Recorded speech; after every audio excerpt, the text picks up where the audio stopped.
टूनी चिड़िया एक पेड़ पर अपना घोंसला बनाकर रहा करती थी। वह सुबह दाना लेने जाती और शाम को अपने घोंसले में लौट आती। एक दिन उसके पास गोलू कबूतर आता है। वह बहुत घबराया हुआ था। तभी टूनी उससे पूछती है, अरे कबूतर भाई, क्या हुआ तुम्हें? इतने घबराए हुए क्यों हो? टूनी बहन, क्या बताऊं तुम्हें, मैं तो बहुत बुरी खबर सुनकर आ रहा हूँ। गोलू कबूतर की बात सुनकर टूनी बहुत घबरा जाती है और उससे कहती है, अरे क्या हुआ कबूतर भाई, ऐसी क्या बात है? पहाड़ों वाली तरफ बहुत सारे पक्षियों ने एक चीलों का झुंड देखा है, जो कि हमारे जंगल की तरफ ही बढ़ रहा है। सुना है उनके सामने जो भी आता है उसे एक झटके में उठा कर ले जाते हैं। टूनी चिड़िया गोलू कबूतर से कहती है, ये खबर तो सच में बहुत बुरी है। अगर वो चील हमारे जंगल में आ गए तो यकीनन वो किसी को नहीं छोड़ेंगे। हाँ टूनी, ये तो तुम सही कह रही हो, लेकिन हमने इतनी ताकत कहाँ कि उन जालिम चीलों का सामना कर सकें। टूनी बहुत ही घबराकर गोलू कबूतर से कहती है, मुझे तो चीलों के बारे में सोचकर ही डर लगने लगा है। अच्छा ठीक है टूनी, अब मैं चलता हूँ, फिर मुझे दाना लेने भी जाना है। गोलू कबूतर वहां से चला जाता है। मुझे भी दाना लेने निकल जाना चाहिए।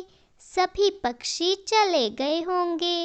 अगर सभी पक्षी साथ में होंगे तो हो सकता है एक साथ चीलों के हमले से भी बच जाएं। और टूनी चिड़िया दाना लेने बहुत दूर निकल जाती है। वह दिन भर दाने की तलाश करती है। आखिरकार उसे थोड़े से दाने मिलते हैं और वह लेकर वह वापस अपने घोंसले में चली आती है।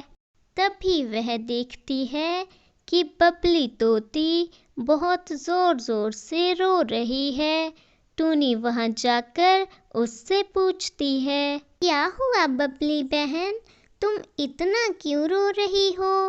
फिर बबली टूनी से कहती है, टूनी, मेरे पति को एक बड़ी सी चील उठा कर ले गई और वो उसे मारकर खा जाएंगी। बबली, ये तो तुम्हारे साथ बहुत ही बुरा हुआ, लेकिन अब हमें सतर्क रहना चाहिए, क्योंकि चील हम पर भी किसी वक्त भी हमला कर सकती है। बबली अपने घोंसले के अंदर चली जाती है और टूनी अपने घोंसले में चली आती है। सुबह टूनी फिर से दाना लेने जाती है।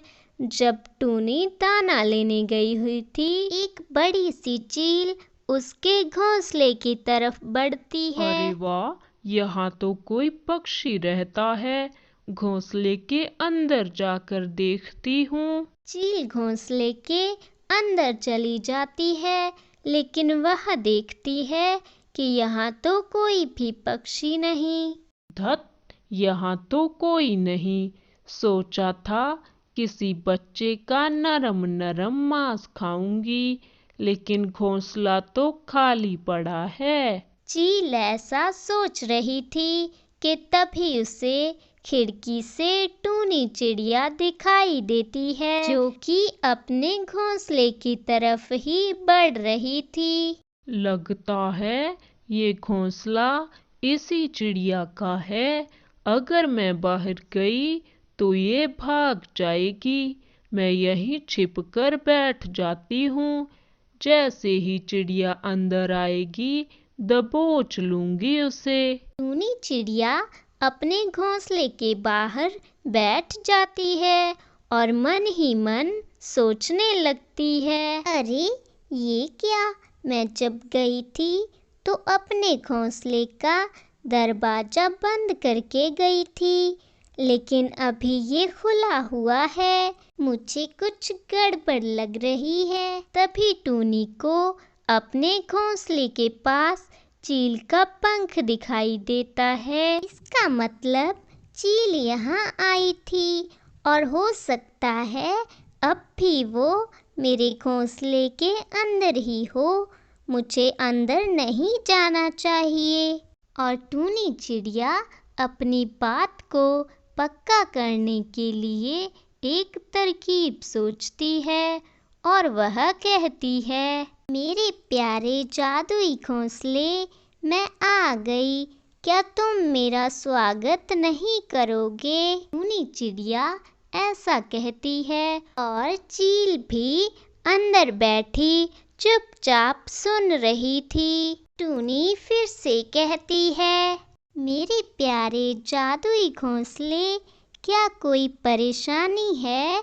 आज तुम मेरा स्वागत नहीं कर रहे। टूनी की यह बात सुनकर चील ने सोचा कि उसे चुप नहीं बैठना चाहिए, नहीं तो चिड़िया उड़ जाएगी। तभी चील ने कहा, नहीं नहीं प्यारी चिड़िया, सब कुछ ठीक है, तुम्हारा स्वागत है, अंदर आओ। अब टूनी चिड़िया बिल्कुल अच्छे से जान चुकी थी कि चील अंदर ही है। ऐसे में वह जल्दी से वहां से उड़ जाती है और उस चील से अपनी जान बचा लेती है। प्यारे दोस्तों, इस कहानी से हमें यह सीख मिलती है कि हमें किसी भी मुसीबत में घबराना नहीं चाहिए, बल्कि ठंडे दिमाग से सोचकर ही कोई निर्णय लेना चाहिए।